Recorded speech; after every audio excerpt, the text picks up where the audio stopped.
When does this life end? When does it begin? People exist in two separate but connected worlds, the world of the living and the world of the dead. This is Informal Curtain Call.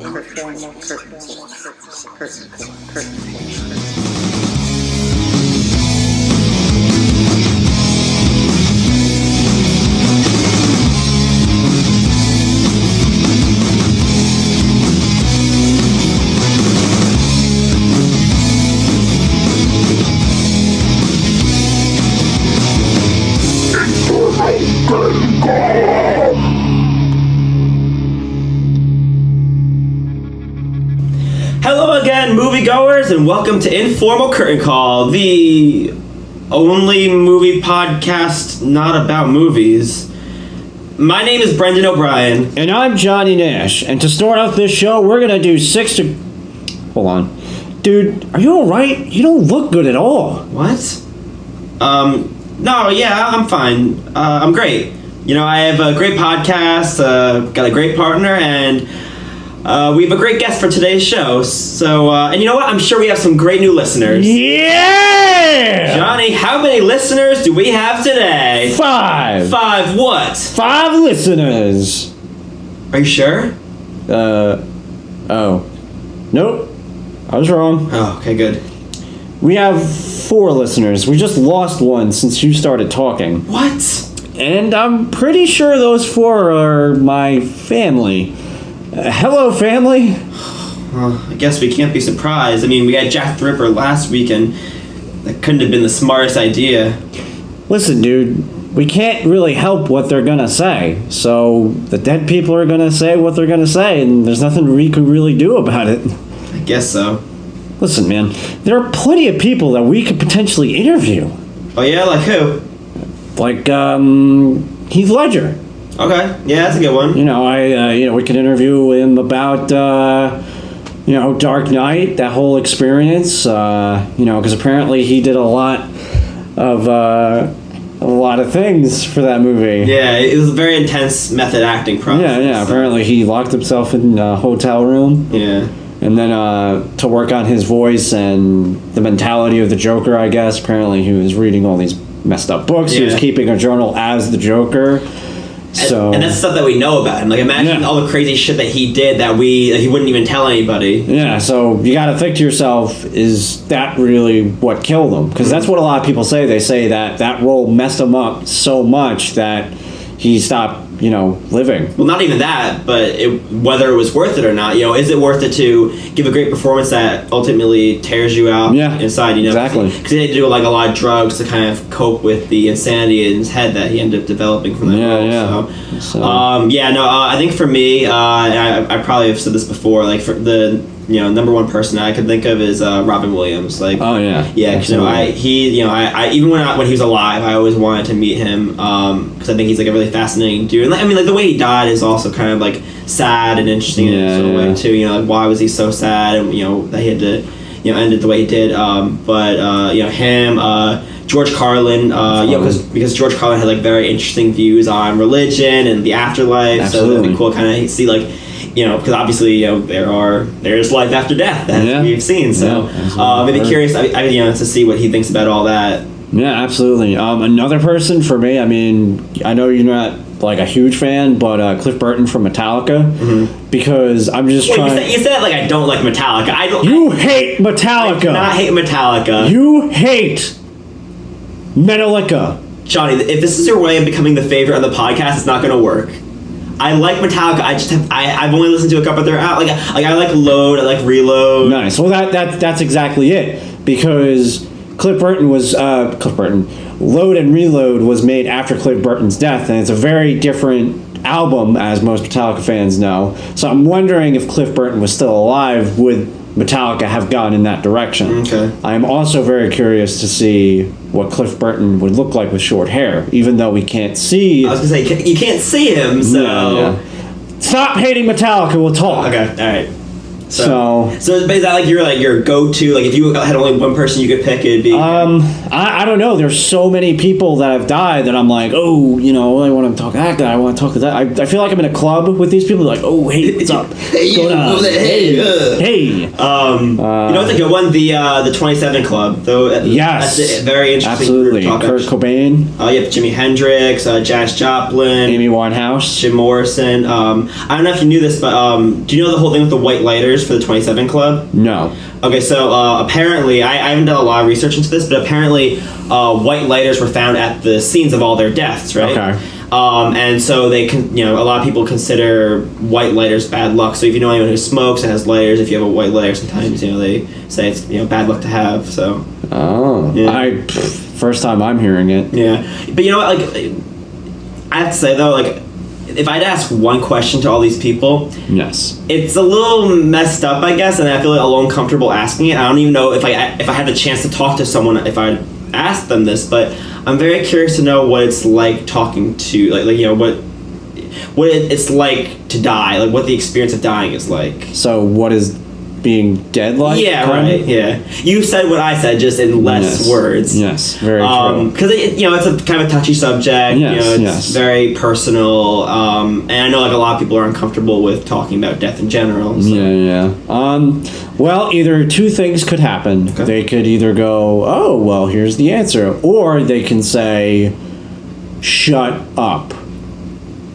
And that's probably the reason why I would not ask. I mean, bro. You're an interviewer. You gotta take the hits. So I would just ask, and whatever happens, happens. Yeah, we'll see. There are worse things that can happen. Yeah. So speaking of, I actually have our next guest. Well, hopefully they're a lot cheerier than our last one. They are absolutely 100%. Okay, who is it? I'll give you a hint. They are dead. Okay. Well, what do they do for a living? They were an author. Okay. Is it Alexander Dumas? I actually have no idea who that is. Ernest Hemingway? No. Nice little throwback to Metallica, though. J.K. Rowling? Her career's dead, after Harry Potter. She's okay, though. She's fine. Mary Shelley? I am alone and miserable. Only someone as ugly as I am could love me. What? That's what she said. Something like that. I don't know, dude. I give up. I don't know. It's my brother's favorite author. Come on, dude. Dr. Seuss? Oh, I didn't know I was supposed to know that. Wait, that's still his favorite author? Yeah. Oh.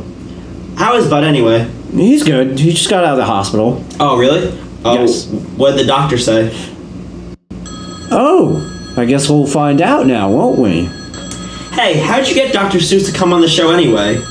Oh, no. Phone's ringing. Picking it up. Hello. Theodore Seuss Geisel. Brandon, I think we contacted the wrong person. Hello, sir. I believe you've called the wrong number. This is Informal curtain call, is it not? Yeah, who's this? I already told you. Theodore Seuss Geisel. Sorry, sir. We're looking for a Dr. Seuss. I haven't gone by that since 1991. Oh, that's a good year. That's the year I was born. I've had better. So, is this really Dr. Seuss? Yes. But is it really Dr. Seuss? I just told you that I am. Do you know another Dr. Seuss? Hi! Hello. Do you have to use the bathroom before we begin? No. I'm dead. So how are you? You know. Yeah. Brendan! Yeah, I'm here. Anything you would like to ask the doctor? Boys. Breathe. Relax. Good. Now, ask your first question. Okay. Okay. here we go. So, Dr. Seuss. Why the pen name Dr. Seuss?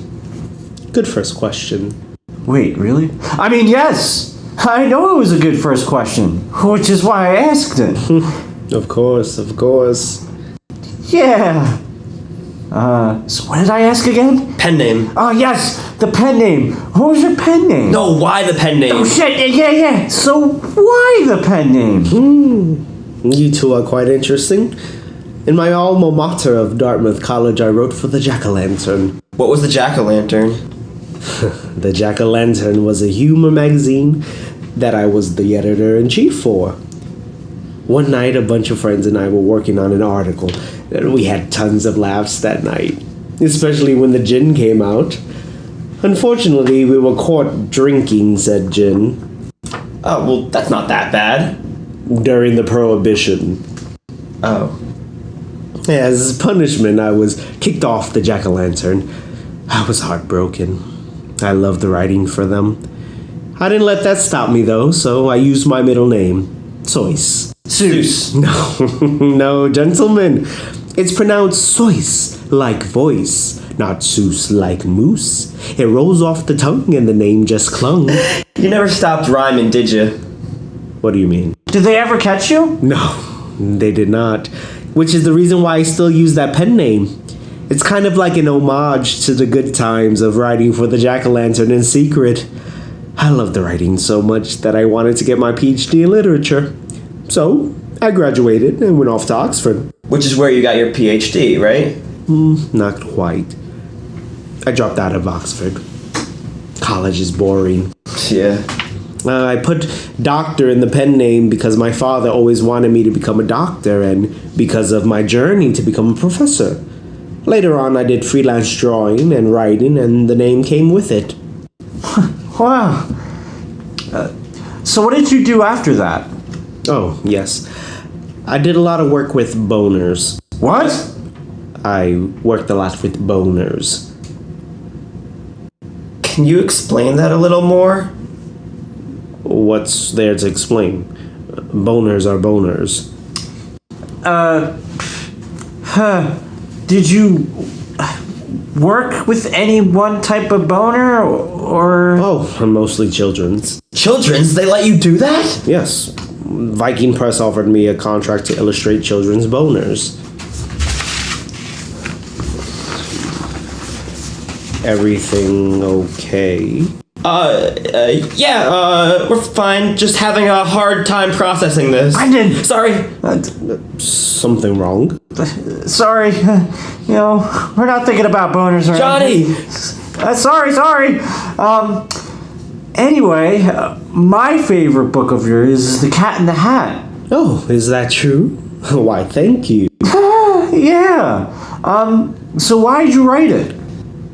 I wrote it because I'm a writer. Yeah. I mean, like, why did you write that one? Why, yes.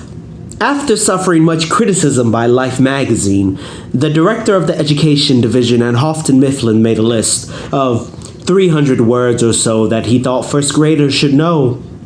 He handed me the list and said, "Ted, if you don't mind, make this list 250 words, and with those words bring a book children can't put down." You see, children's books were very boring then. So, 9 months later, Cat in the Hat was born. Wow, that's awesome. So you made children's books cool again, huh? I guess you can say that. Yeah, I do have to say that my favorite book of yours is probably Are You My Mother? Great book. I think sometimes people forget that you wrote that. I think it's got an amazing exploration of a character's identity. Does who you are have anything to do with where you came from? It's simply the best book you've ever written, period. Do you have any good stories about that book? I didn't write it. Oh. Dick. Speaking of mothers, did your mother have any influence on your writing? Don't mothers have an influence on us all? Of course she did. Every night to help me sleep, my mother would sing songs of rhymes to me. She was my own Mother Goose. Oh, Mother Seuss. God. What do you think about books written for younger people today? If I'm being honest, those books aren't being written for anyone. What do you mean? No offense to the authors, but I think that a lot of the books that are written for young people are written for a trend that's popular. That makes no sense to me. No sense coming from the guy who wrote Fox and Socks. I did write that. Oh, shit. Yeah, I know exactly what you're saying, Doc. All these books coming out now are like all the same. And it's hard to distinguish one book from another. Exactly. Say what you want about my books, but what you can't say is that there is another one like them. Very true, Doc. I hate to cut you off, but I must be going. So soon? But we just started. Oh, we're never gonna get more than 5 listeners. You have 5 listeners? That's great. That's not great, Doc. That's bad. That's really bad. Does the book, and to think that I saw it on Mulberry Street, mean anything to you? Your first book, right? So you are a fan. Yes, my first book. My first book that was rejected. 27 times. 5 listeners, 27 times. You have to start somewhere. Don't think of the number of listeners. Think of the number of tries. Will you succeed? Yes, you will indeed. 98. 0.75% guaranteed. I've seen your potential. The both of you. At Dartmouth, the way my friends and I greeted each other was to say, "Oh, the places you'll go." Which would evoke the response, "The people you'll meet." You two are going to have fun. You're going to great places and you're going to meet great people. I just know it. Jeez. Thanks, Doc. Oh, thank you. Good luck. The both of you. Wow. What a cool guy. Yeah. I can't believe he got rejected 27 times. Yeah, man. Johnny, to 27 times? Brendan, to 5 listeners. Oh, 6 listeners. Wait, no. It's still 5. 5 listeners.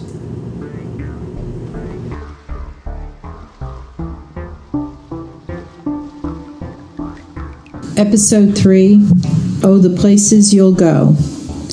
Thank you for listening to this episode of Informal Curtain Call, written by Johnny Nash and Brendan O'Brien. Dr. Seuss was reincarnated by Chris Kent. You can follow Chris Kent on Twitter at ChrisMRKent. This episode was sound engineered by James Nash. Original theme song written and performed by Nash. You can see more music from Nash on their Facebook page, on Instagram at Nash Band, and on their website, nashrocks.com. Please follow Informal Curtain Call on social media at Informal Curtain Call on Facebook and Instagram, as well as at INF Curtain Call on Twitter for special updates and previews for the next episode.